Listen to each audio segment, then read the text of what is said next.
Hello, and a huge and amazing welcome to Lisa Hough, who I am so privileged and genuinely honoured to have on the program, actually as my first female Bitcoin People guest. Welcome aboard, Lisa.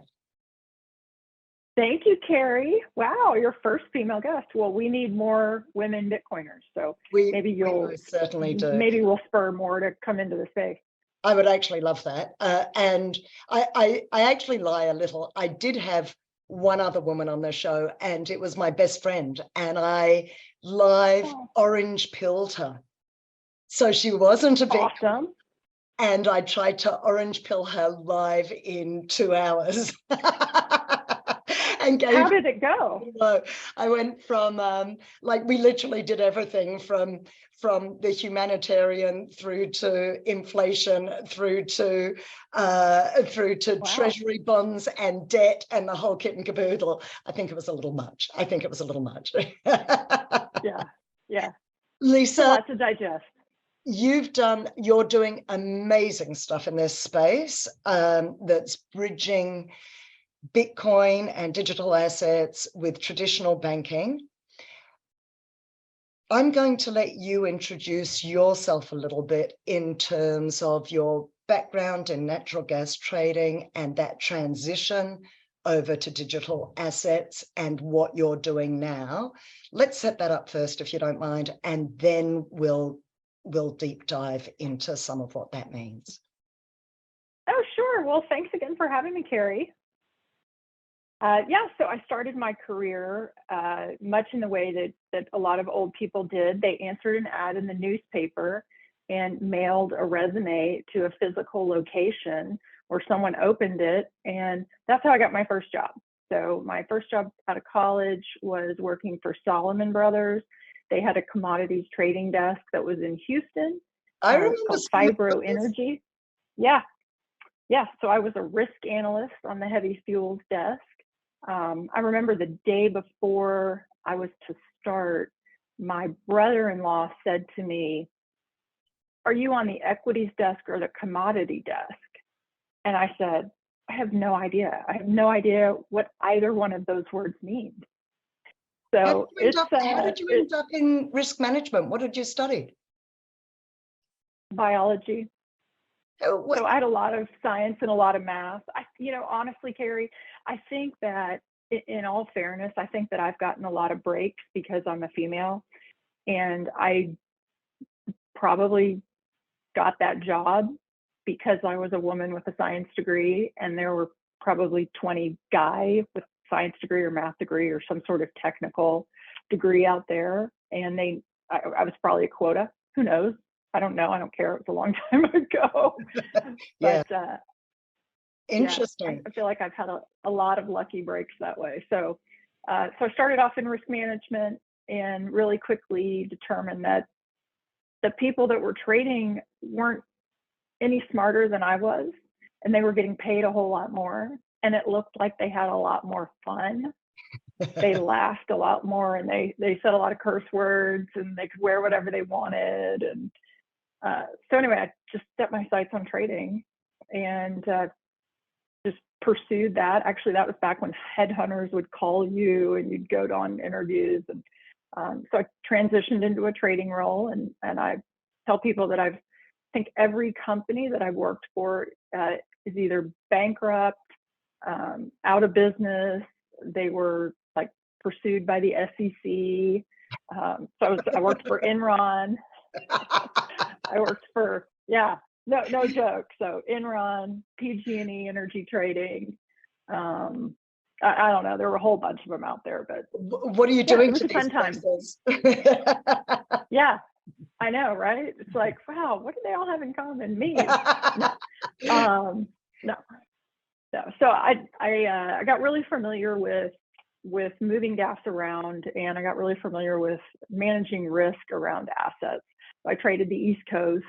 I started on the physical desk and moved to the financial desk and traded a little bit in the futures market. Not really. I mean, sometimes we'd have, we'd be able to take all the time I'd be able to take a speculative position, but most of the time I was really just managing assets and managing risk in my part of the world.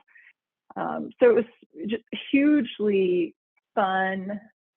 Get to work early. You know, you're addicted to the Weather Channel, kind of like now people are addicted to CNBC. I was addicted to the Weather Channel. It's the first thing I'd turn on. Oh, commodities, of course, right. Yeah. Anyway, it was great. It was a fun career. I stopped working when I had my daughter and didn't work for a long time, and kind of found my way to Bitcoin in 2018. How did that happen? Tell us the Bitcoin hole. Let's do that briefly, if you can. Yeah. Well, I found myself with a little bit of money that I needed to invest, and I actually had some money being managed by my uncle, who works at a big traditional finance, wealth management firm. And I just felt like, why am I in 26 different mutual funds with all of these companies, many of whom I've never heard of, I don't care about, I don't, this it just isn't what I'm interested in. I was probably in bond funds and REITs and all sorts of stuff. And I just thought, I love the markets. I love technology. I think I should just invest in Amazon, right? Or Apple or Lululemon, or, I really wanted to pursue this. I'm going to invest in what I find interesting. So the way that I decided really to, whittle out a bunch of companies was that I was going to, I took a magazine at the time called the MIT Tech Review. It's a great magazine. It's the only periodical that I pay for. And they published a list of the top technologies every year. I think it was 50. So I did this gigantic spreadsheet for all of these companies from 2010 to 2017. No kidding, right? So built an Excel spreadsheet. And by the way, I suck at Excel. So it was very rudimentary Excel spreadsheet. But what I was trying to look for was, what were the similarities? Who was investing in these companies? What were they trying to accomplish? What was the market they were addressing? And the one word that kept coming up was blockchain. And I, after hearing it probably 10 times, I said, gosh, I think I need to buy blockchain. So I asked my best friend Google, how do I buy blockchain? And then I discovered you couldn't just buy blockchain, that blockchain was this whole sort of like glamorous word that tech people wanted to throw around, and in most cases doesn't mean anything. So it took me a little while, but I found my way to Bitcoin and just really fell in love with the fact that I could understand it, right? Because I feel like I'm not that smart. I am smart, so I don't want to say that, but it's I didn't go to an Ivy League school. I don't have an MBA. I'm not a CFA. But to me, Bitcoin makes sense because there's only 21 million of them ever, right? So if you understand the concept of scarcity, and I was one of 3 kids, so I totally understood scarce, right? Like if there was only 2 donuts left and 3 kids, right? That's a problem. 21 million price of is where donuts all goes value up. Yeah, right? So all value derives from the fact there only ever will be 21 million. So I felt like I understood that concept. And the more that I began to learn about Bitcoin, and the more reading that I did about Bitcoin, I really thought, oh my gosh, like, all right, I get this. I understand what's at play. It really forced me to, kind of relook at economics and relook at, stuff that I probably ignored in college and got to see in the class. So I feel like I was an excellent student, by the way, because I made tons of B's and C's, which I think was an excellent use of my time. I always worked when I was in school. I worked full time. I was in a sorority. I had a boyfriend. I was out all the time. Like I am all about maximizing life. And anyway, so Bitcoin to me just seemed like I could make sense of it, and I just really got interested in being able to get my arms around that as a technology And then, the whole reason I started down the path was so that I could make some smarter investments or more focused investments. Yeah. And, I really began to shift my own portfolio from what was energy, technology, and Bitcoin to, pretty heavy in Bitcoin. Fantastic. Okay. Wow. What a background. What a perfect background to get insight into all sorts of, because there's not only the commodities, there's not only the technology, then there's the Bitcoin and the economic side of Bitcoin, the fundamental analysis of different organizations and their spreadsheets. So it really brings a lot of different stuff together here. So my hope and dream is that some no coiners are maybe listening to this show, that maybe someone will accidentally trip upon this podcast and go, what is this Bitcoin thing all about? So I'm going to put you a little bit on the spot here, and I'm going to ask you,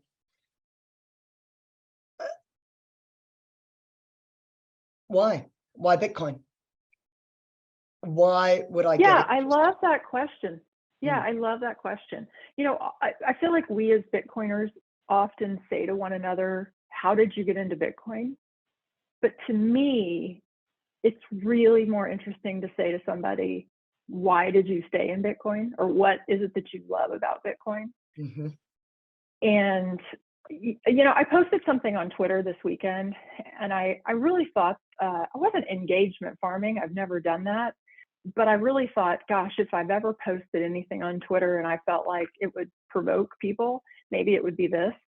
And it got like 3 likes, I think. But no, it got more likes than that. But it didn't really provoke anybody. Everybody was like, oh, I see why you say that. May I curse on your show? Is this a PG show? May I use a curse word? No, curse away. Go for it. Yep. Yeah. So to me, Bitcoin is fuck you money. Yep. Right? It's fuck you money. So, and what I mean by that is, it's not that I'm an anarchist. It's not that I'm not patriotic. It's not that I'm, a libertarian. It's not that I view the world politically in one way or another. It is that having a scarce resource and having a nest egg, having investments that you understand that no one can take away from you is like having a sense of self. So whatever it is that makes you have a sense of self, if it's a college education, maybe you're, I don't know. I was going to say maybe you're beautiful, but whatever it is that you feel like gives you comfort and allows you to sleep at night, allows you to know that no matter what, you'll be fine. That is what I feel like Bitcoin does for me, because I own Bitcoin. I understand it. I understand no one can take it away from me. And I know over time, the value of it will increase. Now, I think my weighted average in Bitcoin is above where we are today. Does that worry me? Not in the slightest. In fact, I haven't checked the price today at all. I'm not even sure if I looked at it over the weekend. It could go to 0 and I would not sell my Bitcoin. It is knowing that it is the right answer. I don't know how long it's going to take for us globally to understand that it's the right answer. Maybe it's not even within my lifetime. But what I do know is that having it and understanding it has given me this like renewed sense of excitement for what I work on. It's given me, even more self-confidence than I started with. It makes me feel like I have real purpose in that, I sit down with folks every single day and explain Bitcoin. And, if that's my purpose in life, then I think it's a noble endeavor for, you're doing a podcast probably affecting tens of thousands of people. Just to be able to explain this to folks it gives me a real sense of purpose. So I think that's kind of all we can ask for in life, right? Is like figure out, I knew that before Bitcoin, I was put on this earth to help other people. I wasn't sure how I was going to do it. I have a daughter, and so I knew that I was put on this earth to raise that child. And she has a great father as well. But this has given me just a huge renewed sense of purpose, real clarity to what I wanted, how I want to spend my own time. What a beautiful thing that is. So I'm just going to stay for one more question on this thing of maybe exploring bringing on board people who are brand new to Bitcoin. I'm not sure that they would necessarily get the scarcity proposition that you're talking about, nor the why it's a better solution, why it gives purpose, and why it gives that sense, particularly as a woman, I'm going to add, of self-sovereignty and security. How does Bitcoin address some of those things for you? What's the link? I'm not quite sure I understood your question, but I think you started off by saying, how do people relate to those things? Like, do people see? How does Bitcoin bring those things into people's lives? Yeah. So I think I've really, I can really understand where you're coming from. If I sit across the table from somebody, I feel like I've got a good sense of where they might attach to Bitcoin. Now, I'll give you an example.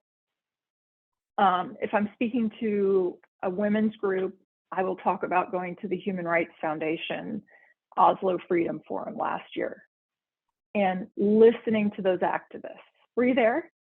No, I've seen some of the video footage. Amazing. Yeah. Just amazing. Yeah. Just you can't even believe it.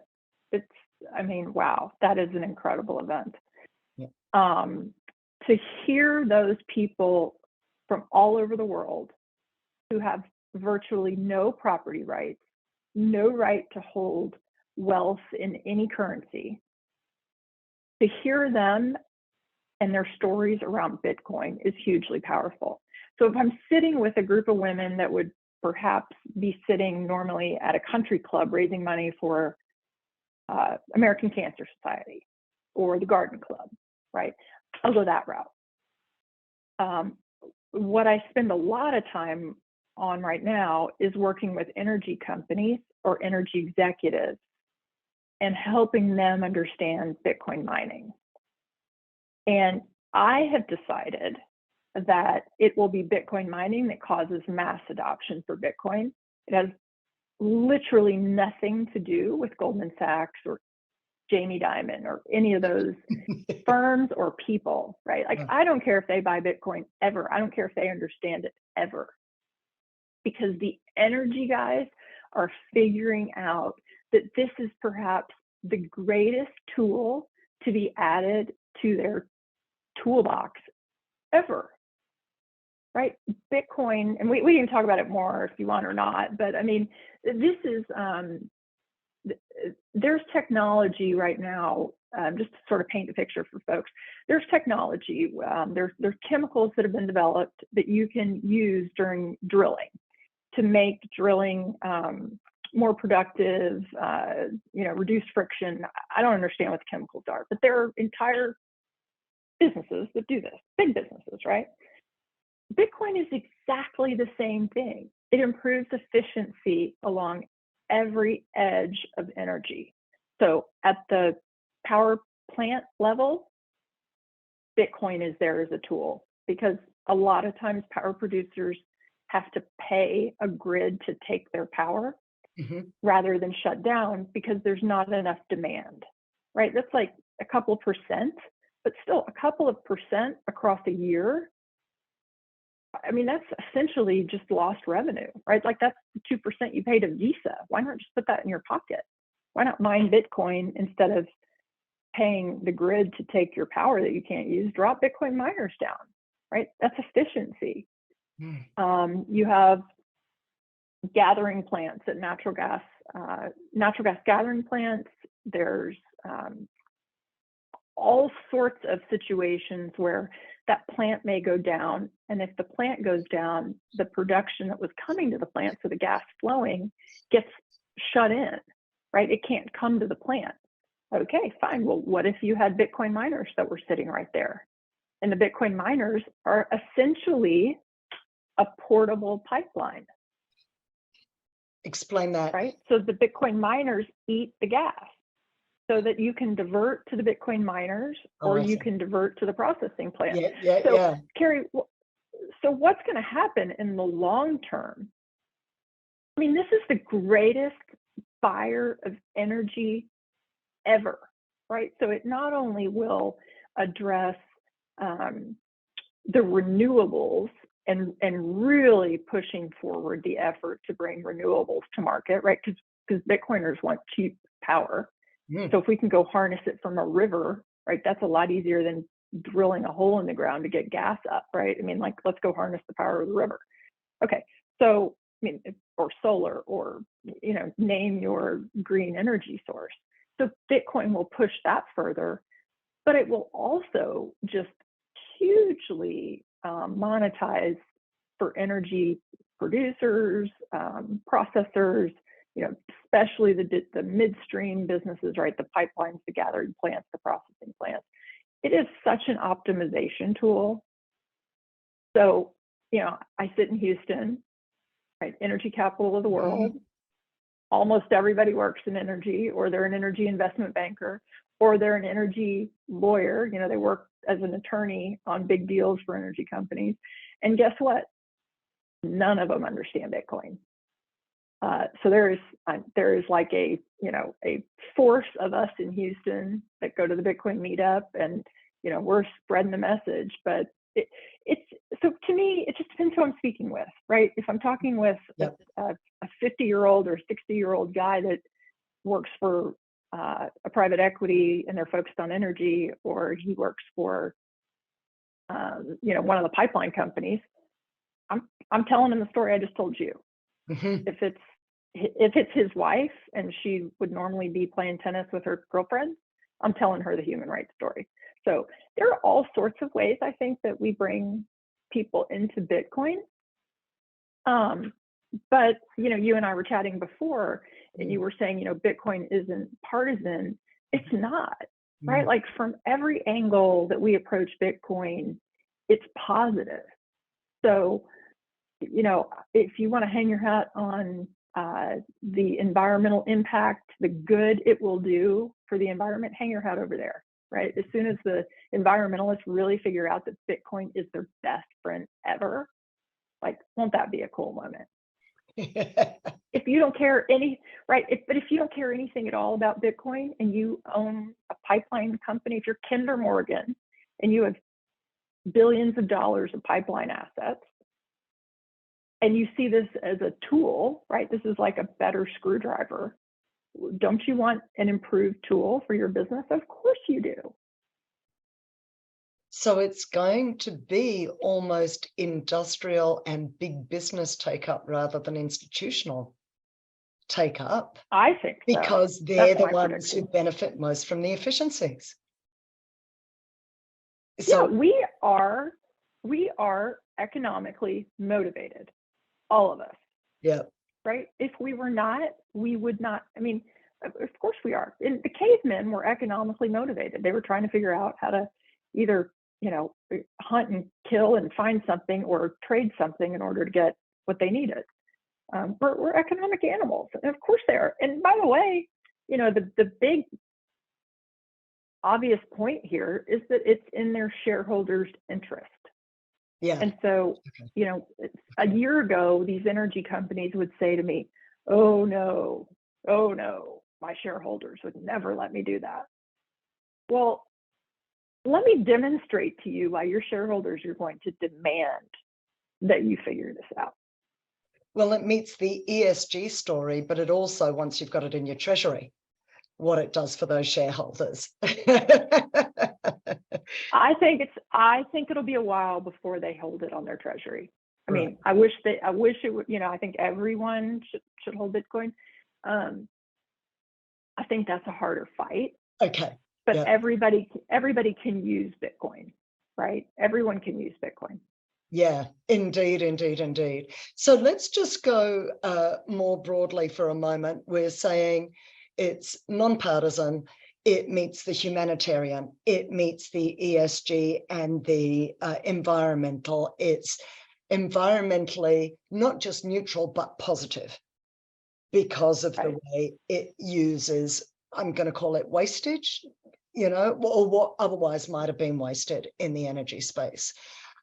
Can we just go through a few more use cases before we move on from there? Because I'm really curious about this left-right divide and how it meets the human needs, regardless of our political leanings, to the degree that we all want.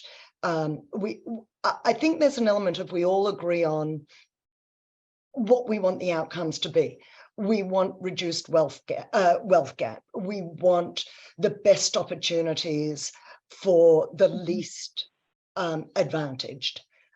We want not necessarily, exact equality across society. It's more about differentiation. I think I don't know, is it an intuitive dream? It's certainly my dream. Is this inside every human being, that idea of imagine if we could all be creative and express ourselves as human beings with the natural talents and skills that we come to Earth with. So I've got this vision, this kind of hyper Bitcoinized world, this Bitcoin standard world, whatever you want, where there's economic stability, where there's deflationary prices and, increase in purchasing power of our dollar, where I don't have to invest in risky assets to keep up with inflation, where I can breathe a little, where I can spend time with my child instead of working, both parents working full-time, just to fix the washing machine or get a new washing machine. I have this dream that washing machines will be made better. I'll have a better quality washing machine rather than a disposable washing machine with inbuilt obsolescence. All of that, it feels to me like Bitcoin fixes. And I don't know that that to me is all different and yet somehow linked use cases. Do you see a similar thing? Is that a dream we all share, left and right together, or am I just living in my own fantasy world? Yeah, no, I should be interviewing you. You've totally hit on it. So I made some notes. I'm going to address 3 of the things that you said, because you have made the reason to Bitcoin point. And I'll just like outline it for people. I'll just go like this. I'll highlight what you said. You said, what if every person could be their best self, right? Like, what if everybody could be the best iteration of themselves? Now, I would say to you that starts with you believing in yourself, right? So that's going to take some self-work or some work on yourself and some serious conversations for you to feel, no matter who you are, no matter where you got your start, okay, I can do this, right? I can do this. I am smart enough to do this, whether it's produce music, maybe you're a photographer, maybe you're a writer, maybe you're a banker, maybe you're a gardener, maybe who knows what you are, right? But to be your very best starts with, I have the ability to do this. Now, Bitcoin, to circle back to what I said earlier, should be understandable to every person on Earth, right? It's not something where the rules are only known to those at the top, right? I feel like in our traditional banking system or in our government, the real rules are only known to few. And the rules of Bitcoin are known to everybody. So yes, it takes some work to understand it. But again, all value derives from the fact that there only ever will be 21 million. Studying Bitcoin is so worth it because, so what you said was what if every person was their best self? Alex Gladstein at the Human Rights Foundation event, or maybe it was a podcast, I don't know, I've heard him say this a few times, that I think less than 30% of people live in a completely free society. In fact, it might be 20% of people. And he defined a free society as this: can you have a gay rights parade in your town? Right? Because that's freedom of speech. That's a whole lot of freedom. Yeah. Right. So let's say that the number is 30% of people. That means 70% of people live under some sort of authoritarian or some sort of control. Right? They live in a communist country. They live in a country with limited property rights. They live in they're not free. Yeah. So think about that from here in America. Okay, we created the iPhone. Apple created the iPhone. Well, what about the other 70% of human beings out there with their intellect that is stranded, right? That is being strangled, that they're not able to express. Sorry, I think I'm getting on a rant, but your point was exactly right, that understanding Bitcoin, and by the way, I mean, Bitcoin is the only form of property that can be held by every human on earth, regardless of property rights. Right? Like the right to own property and the right to save money should be a basic human right. It should not be a political or a geographic right. It shouldn't be, okay, in America, you have 100% property rights, but in, North Korea, you have 0. Right? That should just be it should be like air, right? Air is a human, I mean, it's probably not, but it should be. I mean, it is something we all should have access to. Wealth creation, the ability to save money, is something we all should have access to. And this is literally the only way for every person to save money, right? My ability to save in Bitcoin is exactly the same as yours, is exactly the same as the woman that I heard in Oslo, who was a sex slave, who basically bought her way out of the sex trade in China with Bitcoin. Right? Oh, it's an incredible story. She's online. If you Google, I think her name is Yumi. If you Google her, she's all over the web. She spoke at the conference. It's an incredible story. Actually, she didn't speak. I don't think she spoke at this conference. She spoke at, where did she speak? She spoke at Bitcoin Miami last year, I believe. But anyway, yeah. So I would say that the wealth gap is in part due to a knowledge gap, because rules are not known by everyone. But within Bitcoin, the rules are known. You can understand what the parameter is. You can understand what the monetary policy is. Nobody can ever change it. And therefore, if you save in Bitcoin, over time, the value of your property will go up, because we know from, 5,000 years of owning property that as things become more scarce, things become more valuable. And then your third point was, will this incentivize better output from people? So can we make a better washing machine, is what you said. Will this drive better products? I think you're 100% right, because if I save in Bitcoin, and if our society operates in Bitcoin, you better make a darn good washing machine, or I'm just going to make do with the one that I have. Right? Like it's going to take a lot for me to part with my Bitcoin. So now I want to give you one other example, though, on the home appliance front. So at Pacific Bitcoin this year, I met a gentleman who was designing a water heater. And the water heater was going to was going to heat the water by mining Bitcoin. So it was going to have a Bitcoin miner attached to it. Now, here's the cool part. Go ahead. No. I thought that was already the cool part. But anyway, go on. Yeah. Yes, please. Okay. No, so here's the cool part. So his idea is that that these are available for free to consumers. So if you need a water heater, you can go to Home Depot, get one, right? Maybe there's a nominal charge.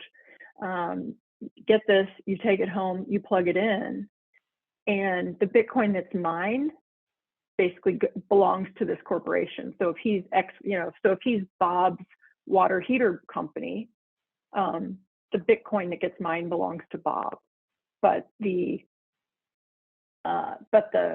machine itself, I mean, think about that. That water heaters are like, I don't know, $500 or $1,000 US. I don't know what they are right now. I haven't bought one in a while, but they're not cheap.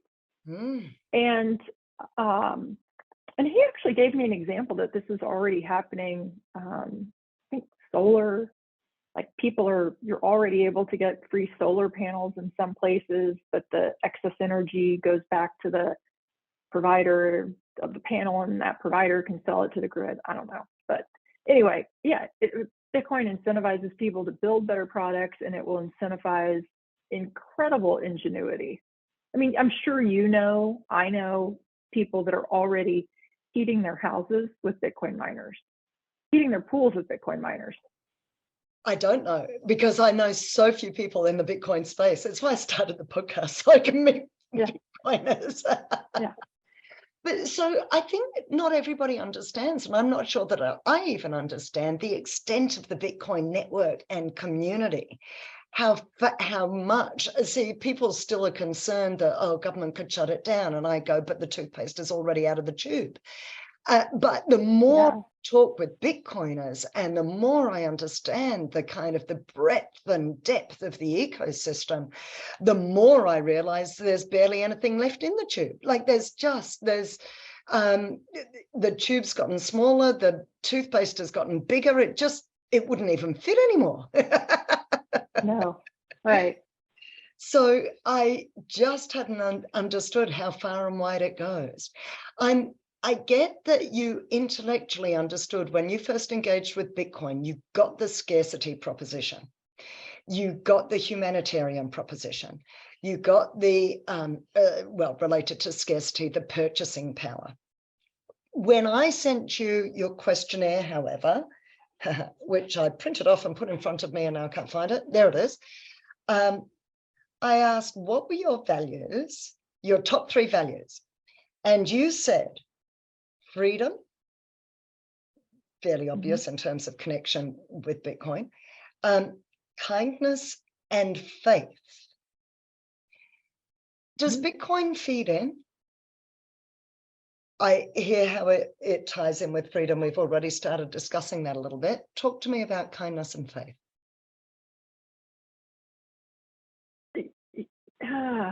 Gosh, well, to me, I think the greatest win, although I work with energy companies, what I dream of doing is working with churches, because I think Bible studies should be talking about Bitcoin, right? The Bible talks about weights and measures and honest money and truth in money.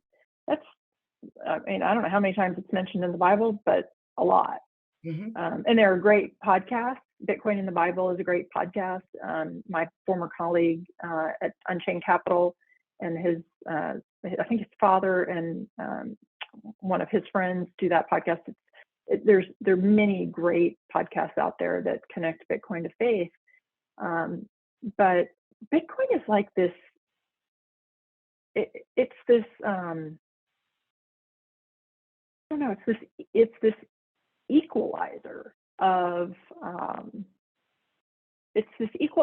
ability, and it's also, for me personally, again, getting back to my tweet where I said Bitcoin is fuck you money. I mean, I know that my number one greatest asset is myself. So if the company I work for, this company or any other company, goes out of business. I'll be fine. As a lot of them seem to do. Every time you leave. Yeah.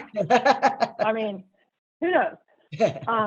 But I mean, I'll touch on this just for a second. I mean, I talk to a lot of people who are in a transition from a job, who have lost a job or want to transition or want to come back to the workforce. And I will say that most of them are women. I speak to a lot of men too, but the ones I'm thinking of right now are women.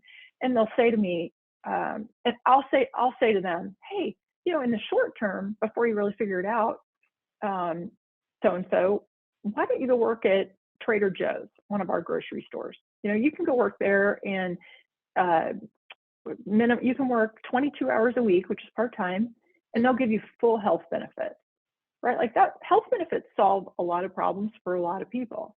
Mm. And those women will look at me and they'll say, oh, I could never work at my grocery store. And I think to myself, I don't value myself based on the job that I have. I would go clean the bathrooms at that grocery store if it meant that I had health insurance and that was the best job I could get. I would go clean hotel rooms at a motel. Like, there is no job out there that if I could physically do it, there's no job that I wouldn't do. I mean, my self-worth is not in the job that I do. My self-worth is trusting in my own ability. I feel like I live with purpose. And, I know across time, maybe it's 10 years, maybe it's 20, the Bitcoin that I own will be worth more then than it is now. And I hopefully won't be, in a challenged situation. I jokingly say I'm afraid of living under a bridge, but I am genuinely afraid of living under a bridge. And when you own Bitcoin, you realize that, it's like this thing that nobody can take it away. Somebody could come and take my house that I'm sitting in away from me. Somebody could come and take my car away from me. Somebody could take everything away from me, but they cannot take Bitcoin. And so anyway, I think it's just the faith in knowing that all will be well. It's much, it's much the same that I feel religiously, like all will be well. So I don't know. It's like this real comfort level of believing, of knowing that you can trust it, because you don't have to trust any person. It's math. That's really all it is. It's math, code, free speech. Beautiful. And you're bringing Bitcoin together the same way that we've talked about, kind of bridging left and right. Bitcoin kind of bridges, it's nonpartisan, it kind of, it's a bridge between. And so you're currently working with Levelfield, bridging Bitcoin and digital assets with traditional mainstream banking. Can you expand on that a little? Yeah, well, Carrie, it's really hard to buy Bitcoin. If I talk to these energy folks and I'll convince them that, Bitcoin isn't magic internet money and, it isn't a hoax, they always do the same thing. They always go, okay, fine. All right, fine. I'll buy some. How do I buy it? Yeah. And then you start down the process. You're like, okay, well, you need to go to your bank, Bank of America, wherever, right? Chase Manhattan. You need to go to JP Morgan Chase and you need to have them wire money to Coinbase, Kraken, Binance, right? Oh, but then don't leave your Bitcoin on that exchange, right? Because it's actually held in an omnibus account where you can't identify it. You don't know if they have it. And by the way, if they go bankrupt, you're an unsecured creditor. So you can't keep it there, so you have to hold your own keys. All right, Carrie, that's a lot, right? At that point, they're like, oh, forget it. Like, all right, I have a wealth advisor and he handles that stuff for me, and no. So I love what we're building at Levelfield. Thank you so much for letting me talk about it for a second, because we are a firm of bankers.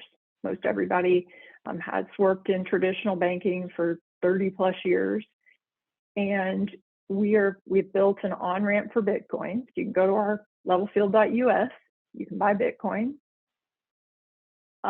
We have a custody solution for Bitcoin, which is an IBM product that IBM developed with the US Department of Defense. It is how our top government secrets are stored. So we are using that same technology to protect private keys. And if you custody Bitcoin with us, we will give you an address where you can drop that address into a Block Explorer and verify that your Bitcoin is there. So every individual is in an individual account for custody.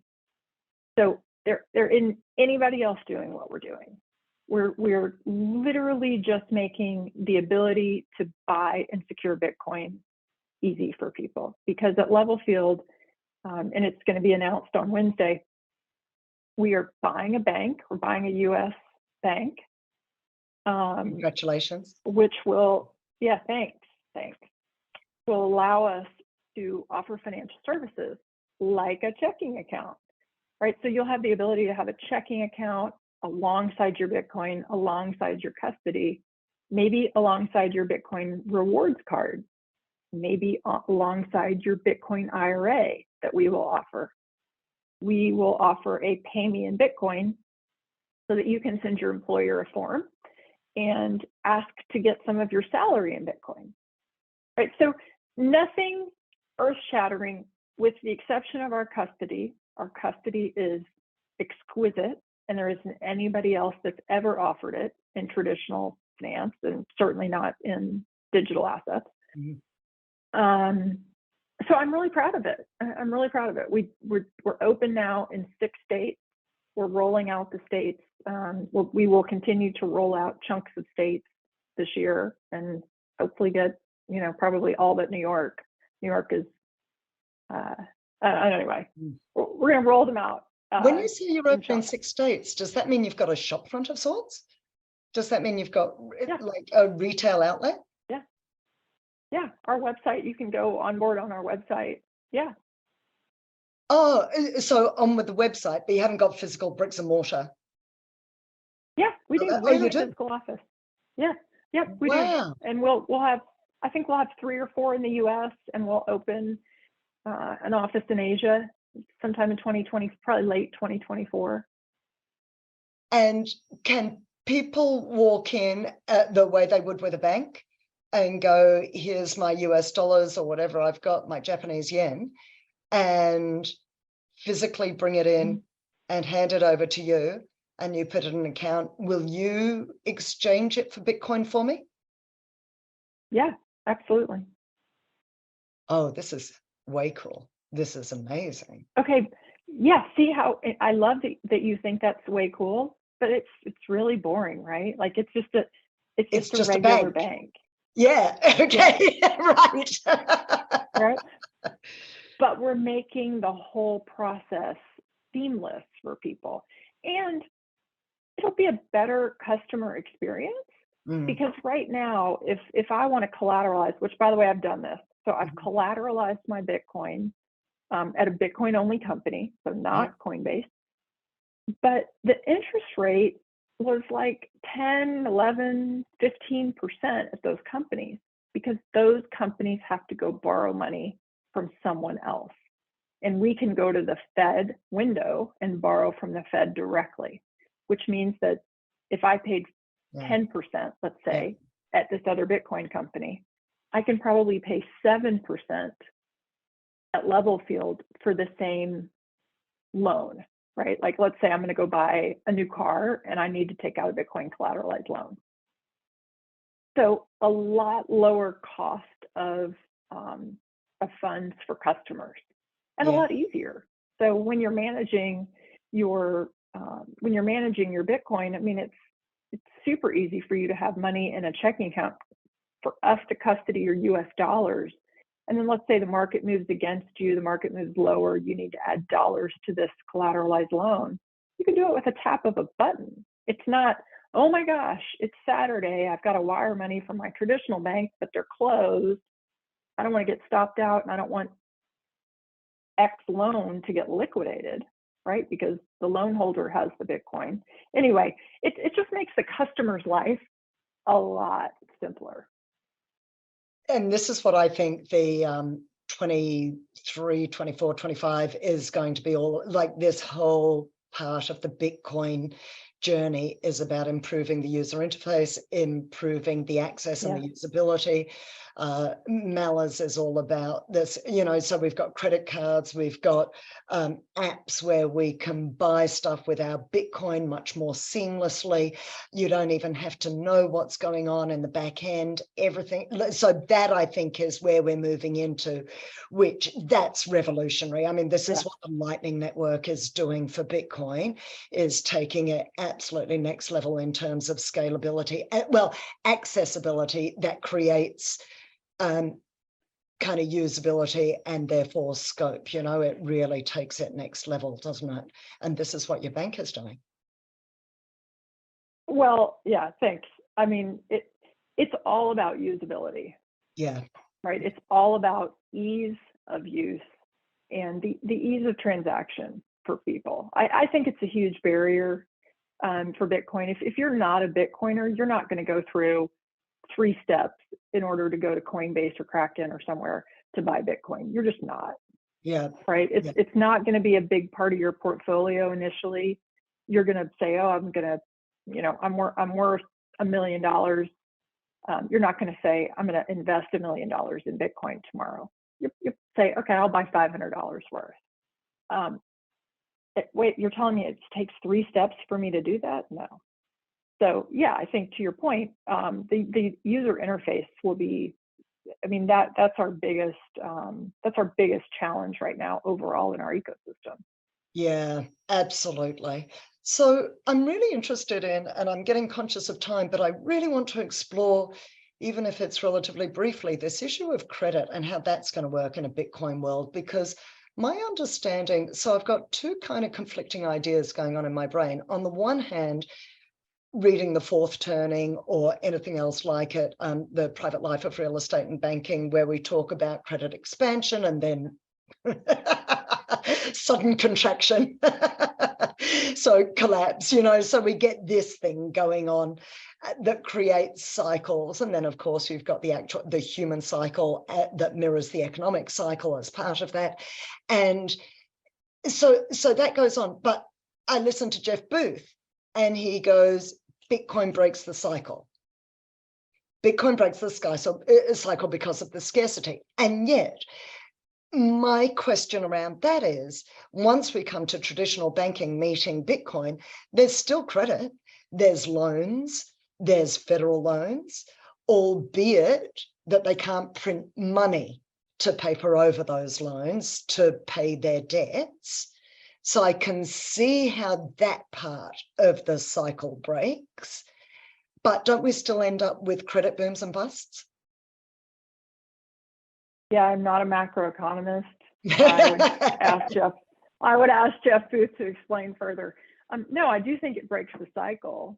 I don't understand, or I haven't given a lot of thought to what happens to the government and their need for printing to meet their own needs. I think as a consumer, we don't need credit if we have Bitcoin, right? Not if we have Bitcoin financial services, not if we have the ability to use Bitcoin to buy things or to borrow against our Bitcoin to buy things. And again, I think the transition is not, we as Bitcoiners want it to be next year. Everybody is adopting Bitcoin and we're on a Bitcoin standard. I bet that happens within my daughter's lifetime, but I don't think it happens necessarily within my lifetime. Maybe. Mm-hmm. I think we all get a lot more conscious of where we spend dollars. I think we all get a lot more conscious of our ability to kind of beat the system, right? I mean, there's no reason, you were mentioning earlier, you have a teenager. There's no reason for your teenager to think that he needs to be working when he's 60, right? That whole concept of retirement is done in Bitcoin, because while we're in this huge adoption cycle, I mean, and we will see numbers go up. I mean, your son has the ability to save a little bit along the way for the next 20 years, and then, you know, perhaps have a nest egg to carry him the rest of his life. Now, I love working. We already talked on that. I think working is an absolute privilege, and, you know, we're not all able to work for various reasons, but I think it's a privilege. But I do think that people should be allowed to work and feel that they've accomplished something, that they have real purpose. And I don't think I think that that's what's missing with many, is that they feel like they can't ever win, they're never going to meet their goal, and what they're doing doesn't matter. And this fixes that, right? Because you will be able to save enough, you will be able to protect your family, you will be able to make sure that you're safe in your old age. You know, I mean, we're already seeing, I'm sure you're seeing it, people who are changing what they eat because of Bitcoin. Yes. Yes. Right? It's like when you get on when you live in the Bitcoin world, it's like okay, I'm not going to spend money on garbage, I'm not going to eat garbage, I'm not going to think about garbage, I'm not watching CNBC anymore, I'm not watching all that garbage on TV. It's like this mass improvement of lifestyle. Yeah, it's kind of a detox from, it's a detox from the old thinking, you know, the addiction to the old thinking, the old way of thinking about the world. Yeah. Yeah, it's a detox from who I used to be. Yeah. It's a detox I'm from going to write that down. Yeah. I love that. Lisa, this has been amazing. Is there, it feels like it's winding up. I always like to offer guests the opportunity. Of course, I'm going to ask in a moment kind of how people can connect with you and find you. But I also like to ask, is there something that you'd really like to put out there, that you really want to say, that you feel we haven't touched on, that you would have liked to expand on, or just something that's in your heart or mind that you feel, I'd like to just mention this? Yeah, thank you. I would say to people, and you know, my favorite age group to talk to are college kids. And I've spoken at, I think I've spoken at 3 universities, and I'm getting ready to speak at another one in 2 weeks. Believe in yourself. Bitcoin is knowable. Invest the time, because what you are meant to do isn't something that is out there today. So I do believe that the kids of today have a moment where they just don't have to go through this whole ugly process of the booms and the busts of traditional financial cycles, and just the noise. You know, you just said detox. They don't have to go through something that they have to detox from. So I would say to college kids, believe in yourself. Bitcoin is knowable. Go do the work, figure this out, buy a little bit along the way, and then go figure out how to really add value to humanity, right? Like, go be what you're supposed to be. Be something brand new.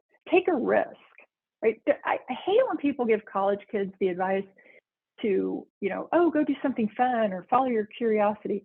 Okay, fine. But like, go do something hard. Go do something that scares you. You know, do something really scary. I feel like you could drop me in any place, anywhere in the world, and I would be fine. I'd figure it out.